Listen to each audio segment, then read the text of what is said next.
kita akan merenungi urusan kita dengan makhluk yang paling istimewa setelah baginda Nabi Muhammad SAW, yaitu orang tua kita. Orang tua kita. Ini tafakur kita malam ini. Wa qadha rabbuka alla ta'budu illa iyyah wa bil walidaini ihsana. Merupakan ketentuan dari Allah yang tidak bisa diganggu, agar kalian tidak beribadah kecuali kepada Allah. Ibadah paling utama di sini pertama adalah urusanmu dengan Allah. Kemudian setelah itu apa? Urusan dengan makhluk, wabil walidaini ihsana, baik kepada kedua orang tua. Maka baik kepada orang tua itu tidak cukup kita berbuat baik dengan memberi makan, minum dan seterusnya. Tidak. Akan tapi ada hal yang sangat penting, adalah bagaimana menjaga hubungan kita dengan orang tua. Menjauhkan diri kita dari menyakiti orang tua. Bahasa Al-Quran dan bahasa hadis Nabi adalah menjauhi durhaka kepada orang tua. Lihat diri sendiri, nggak usah lihat orang lain. Melihat urusanmu dengan orang tuamu. Semua punya permasalahan masing-masing yang berbeda dengan yang lain. Sehingga jangan sibuk ngurusi orang itu dengan orang tuanya. Enggak. Urusanku dengan orang tuaku. Aku pandang diri sendiri. Kami yang berbicara ngurusi urusan kami dengan ibunda kami, ayahanda kami. Anda dengan ibunda, ayahanda. Dan ingat, sejelek apapun orang tuamu adalah orang tuamu yang telah Allah perintahkan kepadamu untuk berbuat baik dengannya. Enggak ada alasan.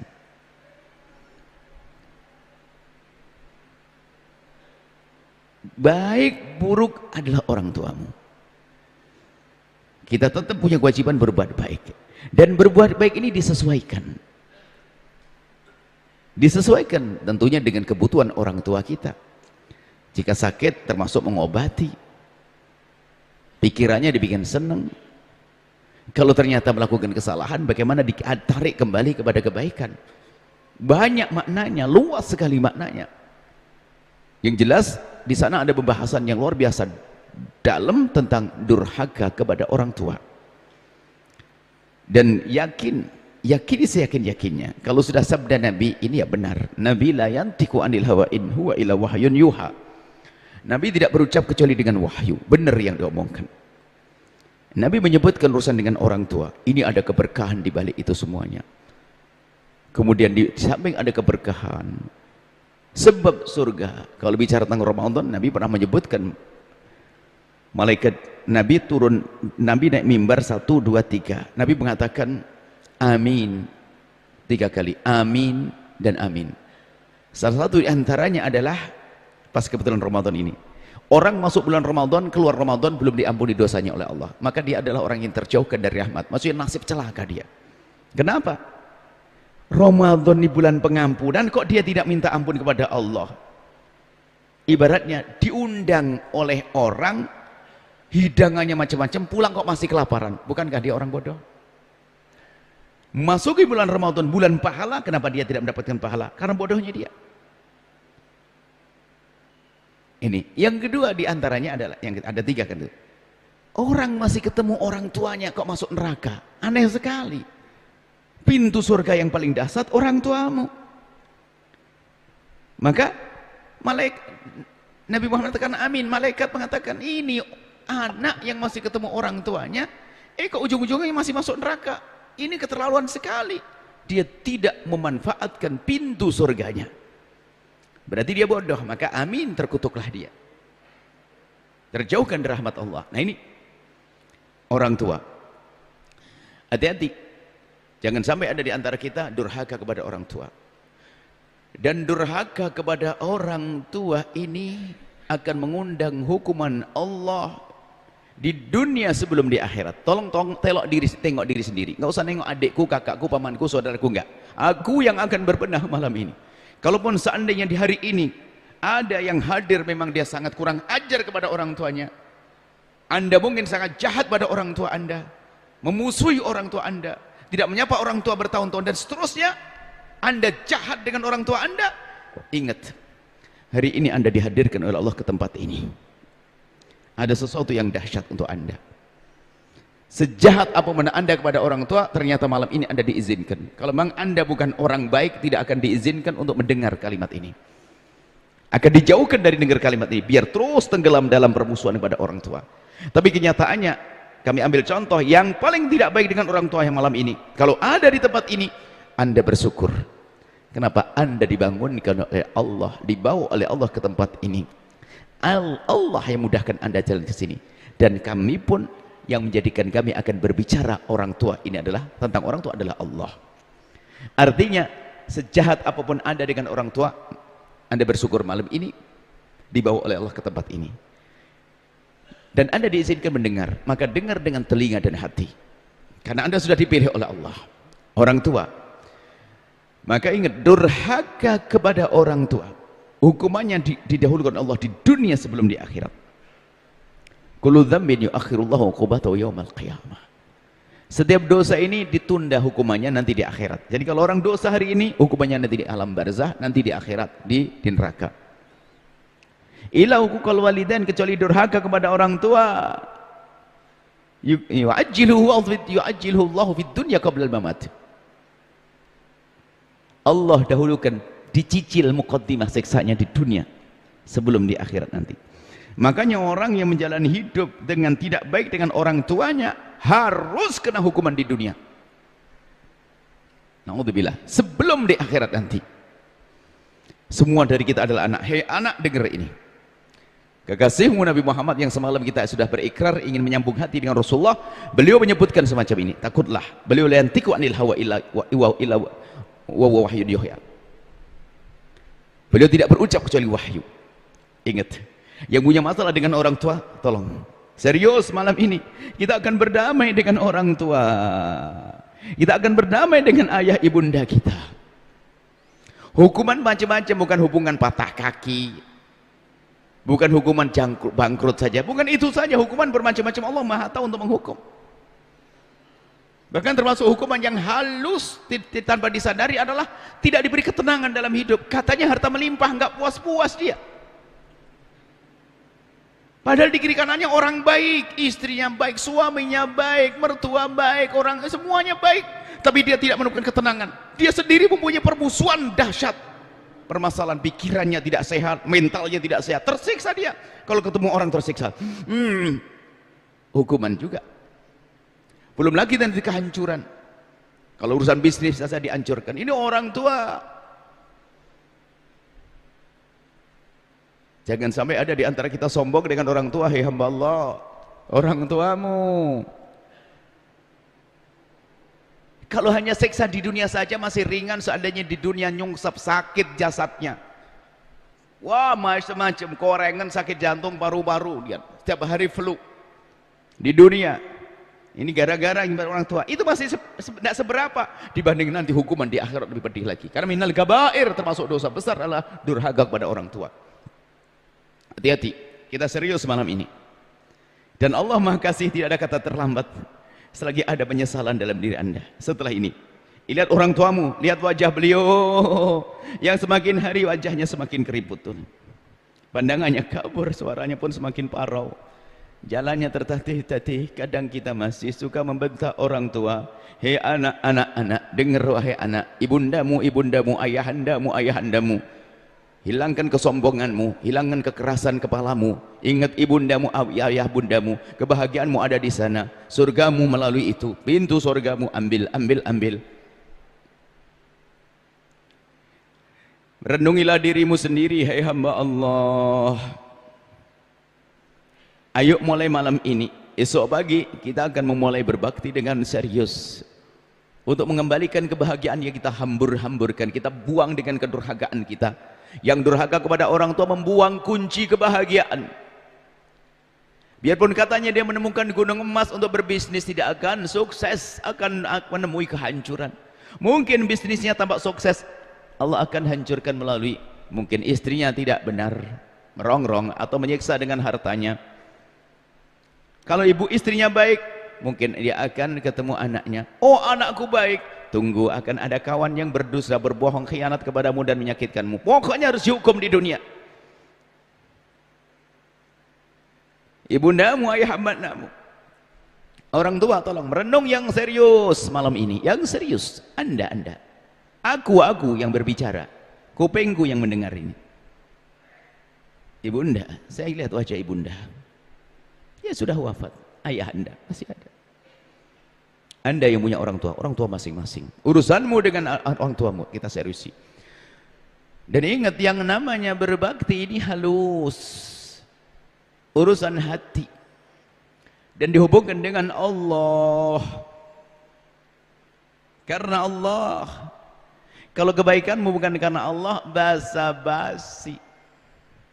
Mungkin tambah anak ini baik dengan bapak ibunya, Masya Allah. Santun kepada bapak ibunya tampaknya. Membantu ibunya tampaknya. Waktu bapak ibunya sakit pun Masya Allah mengabdinya luar biasa. Wah, pengabdiannya dahsyat, ternyata bukan karena Allah. Dia tidak mendapatkan kebaikan yang sesungguhnya. Karena dia bukan karena Allah, ternyata hanya pengen sertifikat tokonya diganti atas nama dia. Busuk dia. Rupanya baik dengan bapak ibunya tujuannya bukan karena Allah. Hanya pengen sertifikat tokonya ganti atas nama dia. Lihat, itu kan halus sekali. Tolong, itu bisa jadi adalah Anda. Tinggal kita berubah. Hati-hati ini orang tua. Hari ini kita ingin berbenah, serius. Setelah ini gak ada orang durhaka pada orang tua, insya Allah. Semua menyadari bahwasanya itu pintu surga akan aku ambil kembali. Berbakti dengan hati, hai hamba Allah. Durhaka juga halus, kayak tadi kan durhaka halus. Enggak kelihatan durhakanya, di balik pengabdiannya ternyata ada durhaka. Masya Allah. Mau kunjung ibunya yang sakit saja dia berhitung dia. Telepon kakak, adiknya semuanya sudah pada datang belum?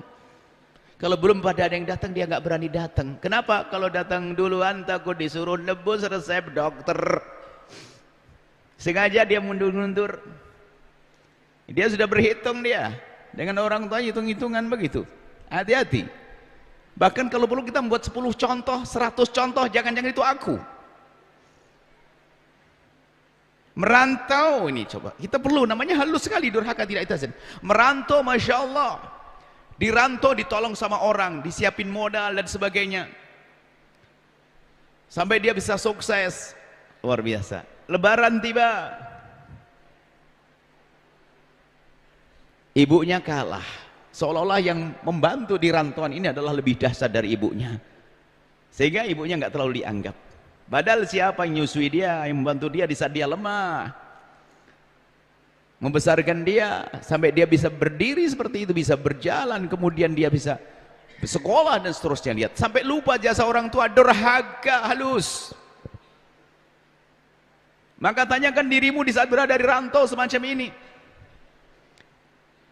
bagaimana kedekatmu dengan orang tua? Mungkin kunjung susah karena jauh, akan tapi lihat, panjatan doamu, sapaanmu, bantuanmu, terima kasihmu, kerinduanmu harus ada. Durhaka halus, mengerikan. Halus durhaka kepada orang tua. Dianggap sebagai kedurhakaan. Sudah merupakan dianggap sebuah kedurhakaan. Dianggap sebagai bentuk kedurhakaan adalah berkata uff, fala taqul lahum uffin. Uff itu maknanya begini. Anda kalau ngomong menampakkan muka atau gerakan yang tidak nyaman. Jadi berhadapan dengan orang tua tidak 100%. Setengah-setengah. Kalau diajak ngomong kayaknya kurang perhatian. Kalau dinasihati tidak berkata iya. Tapi pakai kalimat iya. Kenapa harus pakai iya? Coba paham enggak? Kenapa kita ngomong begitu dengan orang tua? Kita kesel sebetulnya. Berarti kurang ajar kita. Nih sih, kamu gini, nak iya, nak ini, nak. Iya, Mi, selesai. Iya. Kenapa pakai iya? Dengan orang tua muka masam, dua orang tua bikin kesel. Hati-hati, meruntuhkan kebahagiaan. Ayo kita cerdas, tidak ada kata terlambat. Selagi nyawa masih ada di kandung badan kita, matahari belum terbit dari barat, masih ada kemungkinan kita untuk kembali, untuk tobat. Malam ini waktunya, jangan nunda esok hari. Serius dengan orang tua ini. Dan berbakti juga halus, urusan hati. Berbakti halus, urusan hati. Sebuah kisah yang pernah kami hadirkan, bisa saja kita membuat kisah-kisah yang bermacam-macam. Ada seorang anak kecil, anak muda, berangkat pergi sekolah. Biasanya kalau berangkat sekolah itu kan naik sepeda, disamperin sama temannya, kemudian dari yang paling jauh saat sendiri, kemudian nyamperin temannya jadi 2 sepeda, 3 sepeda jadi rame. Berhenti kepada salah satu anak SMA kelas 1 atau SMP kelas 3 begitu. Rupanya di saat disamperin, anak ini masih berada di dalam rumah, belum siap di luar rumah, sehingga temannya ribut dengan bel lonceng, bel sepeda engkol, ding ding ding ding, hei cepet ayo, telat nanti kesiangan, ayo ding ding ding ding. Di dalam dia terburu-buru makannya, makan terburu-buru, langsung nyuci tangan, ambil tas, salim ke ibundanya, salim dengan benar salimnya, pergi naik sepeda sampai di sekolahan. Karena sekolahnya tidak jauh, hanya 1,5 kilo. Sampai di sekolahan semua nyandarkan sepeda, bermain karena waktu sekolah belum masuk, waktu sekolah belum mulai. Akhirnya semuanya main-main. Anak yang tadi yang terlambat tadi tiba-tiba mengambil sepedanya lagi dan keluar. Teman-temannya bingung, mau kemana? Mau kemana? Ya nanti pulang. Setelah itu kembali lagi. Setelah kembali lagi ditanya oleh temannya, ngapain kamu pulang? Ada ketinggalan dia? Oh enggak. Terus ngapain kamu pulang? Ya kak, tadi waktu kamu nyamperin aku kan aku lagi makan, kamu ngebel-bel ding-ding, aku jadi terburu-buru. Terus ya aku kan lagi makan, maka setelah makan aku cuci tangan, aku ambil tas salim ke ibuku.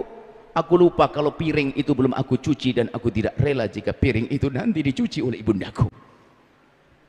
Urusan piring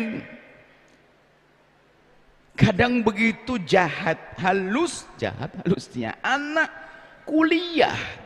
Hei anak-anakku yang lagi kuliah, Sabtu pulang ambil berkah dari ibumu, jangan ambil petaka. Kadang-kadang ngomong ke upinya, mama Ahad sore sudah beres ya bajunya, semuanya setrika ya, besok langsung berangkat, taruh di koper yang rapi ya. Kurang ajar sekali kau dengan ibumu. Yang kuliah, ibumu seminggu cari uang untukmu, kau liburan, kau seminggu sekali pulang, mengabdilah kepada ibundamu, wahai anak yang soleh-solehah. Kau calon sukses kalau kau baik dengan orang tuamu. Ini ngomong seenaknya, dipikir kuliah itu kebutuhan ibu bapaknya, kebutuhan dia. Kadang ngomong kasar, cuci ya Mi ya, yang bersih loh Mi ini, setrika sekali ya. Allah, lihat dia malah meruntuhkan kesuksesannya,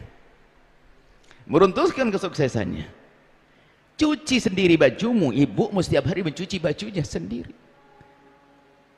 Waktu kuliah dirimu tinggal sekolah saja, yang ngirim uang ibumu, ayahmu. Ya, kadang piring itu gak bisa menyuci piring sendiri.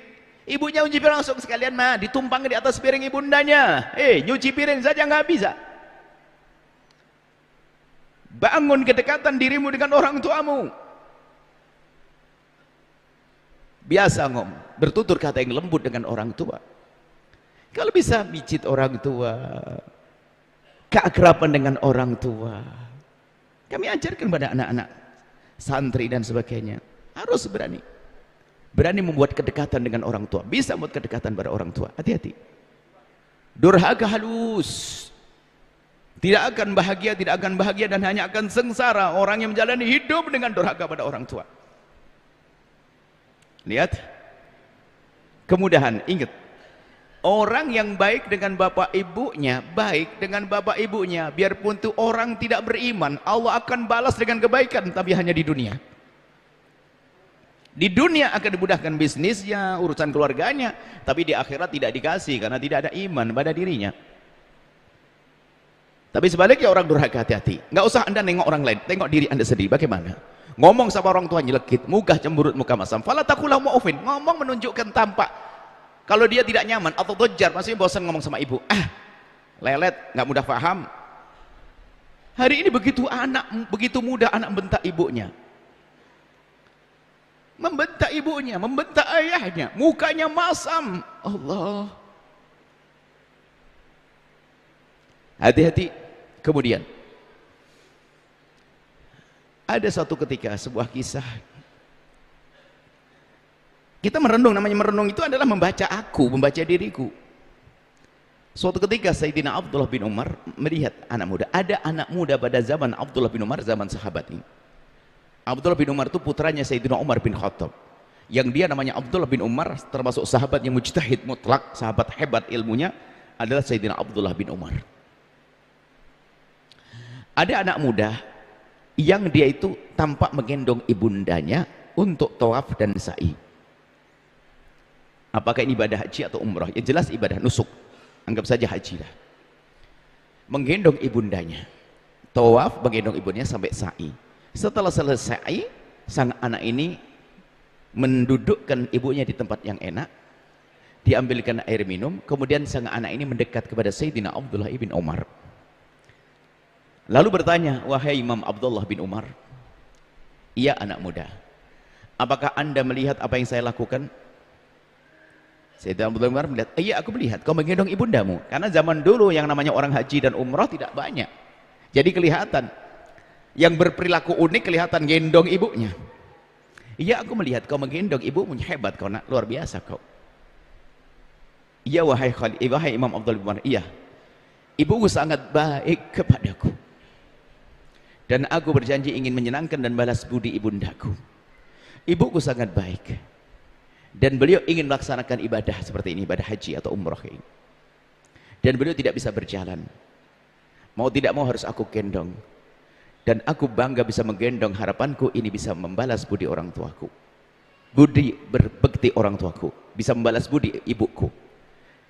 Wahai Imam Abdullah bin Umar, apakah yang aku lakukan ini sampai leherku merah, bahkan ada luka bekas aku menggendong ibundaku? Apakah yang aku lakukan menggendong ibundaku untuk ibadah umrah ini sudah bisa memenuhi atau membayar buk baik kebaikan ibundaku? Sayyidina Abdullah bin Umar berkata dengan spontan, tidak wahai anak muda, tidak pakai mikir. Apa yang kau lakukan tidak ada apa-apanya dibanding sesaat ibundamu mau melahirkanmu. Waktu ibundamu melahirkanmu itu taruhannya nyawa, antara hidup dan mati. Sementara kau gendong ibumu tidak pakai taruhan nyawa, taruhan bukan antara hidup dan mati, taruhannya bukan nyawa, tapi waktu ibundamu melahirkanmu adalah taruhannya nyawa. Lebih dari itu wahai anak muda, dengar bahwa seorang ibu setelah melahirkan dengan setengah mati itu, mati-matian melahirkan anaknya, setelah itu pun menyambut anak dengan senyum. Lihat seorang anak ditimang-timang, disusui, bahkan apa yang ada di hati seorang ibu, kapan kau bisa buka mata wahai anakku, apalagi kapan kau bisa tengkurap wahai anakku, apalagi kapan kau bisa merangkak wahai anakku, apalagi kapan kau bisa berdiri wahai anakku, apalagi kapan kau bisa berjalan wahai anakku, apalagi kapan kau bisa tegak berdiri dan mandiri wahai anakku. Dan itulah yang ada di hati seorang ibu di saat menggendong anaknya. Tapi ketahuilah, alangkah banyaknya seorang anak di saat menggendong ibundanya yang lagi sakit berkata dalam hatinya, kapan ibuku mati. Merasa capek dengan ibundanya. Ayo, berpikirlah, semuanya berpikir. Hari ini kita sama-sama belajar. Kami tidak mengajari anda, tapi kami mengajak berpikir. Semuanya punya permasalahan masing-masing dengan ibunda, ayahanda, ayahanda. Ambil kunci kebahagiaan itu, ibundamu, ayahandamu, ibundamu, ayahandamu. Berebutlah dengan saudaramu. Urusan berbakti bukan berebut warisan. Kadang anak kurang ajar, bapaknya masih hidup, berkata, ayah mana warisan saya? Hei anak kurang ajar kau, berkata kepada ayahmu, mana warisan? Memangnya yang mati harus bapakmu dulu ya? Kau bisa mati duluan. Termasuk bentuk kurang ajar yang halus. Anak bapaknya masih hidup berkata, mana warisanku ayah? Ini kan seolah mengatakan ayah besok mati. Kurang ajar kalimat itu. Hati-hati. Dan memang gak ada bekti di hatinya orang berani ngomong begitu. Gak ada bektinya. Kalau bekti gak akan ngomong begitu, gak tega, gak berani. Ini kami membuat contoh-contoh yang banyak itu untuk mencocok-cocokkan. Jangan-jangan itu adalah aku. Biarpun itu adalah Anda. Hari ini akan kita akhiri kedurhakaan. Selesai malam ini. Bukankah malam ini malam tafakkur? Malam Ramadan, malam Allah berjanji di jam-jam seperti ini akan mengkabul hajat kita. Mengampuni dosa kita. Nah, ini kan janji dari Allah. Makanya ayo ambil janji Allah ini. Sejelek apapun Anda dengan orang tua Anda hadir malam ini. Anda dipilih oleh Allah. Anda dipilih oleh Allah hari ini. Ayo kembali pada orang tua. Cium tangannya. Rasakan kasar tangannya, karena itu buah capek kerja mencari nafkah untukmu. Tubuhnya semakin hari membungkuk karena itu adalah perlahan demi perlahan, waktu demi waktu, capek karena gendongmu dulu. Ibundamu, ayahandamu, ayo kita merenung. Jadi ingat, kalau kita belum segera berdamai dengan orang tua, kita daftar sengsara. Sengsara di dunia masih singkat, paling 70, 80, 90 tahun, tapi sengsara di akhirat panjang kisahnya. Ayo renungi urusanmu dengan ibundamu, ayahandamu. Mungkin ada yang berbisik dan berkata, terlambat aku dengar petuah ini. Ibuku sudah meninggal, ayahku sudah meninggal. Aku menyesal, aku ingin berbakti pada ibundaku, tapi bagaimana caranya? Selagi nyawa masih ada di kandung badan, ada kesempatan untuk bertobat. Anda bisa berdamai dengan ibunda yang telah wafat, dengan ayah yang telah wafat. Hei hamba Allah. Bahkan mungkin bahkan Anda pun bisa berbakti pada orang tua yang Anda tidak pernah ketemu. Barangkali Anda dilahirkan, ayah sudah wafat. Masih ada kesempatan. Paling tidak lakukan 3 hal. Yang orang tuanya sudah meninggal dunia, paling tidak lakukan 3 hal. Kalau Anda belum bisa melakukan 3 hal ini, sepertinya positif Anda terjangkit penyakit durhaka. Minimal 3 hal ini.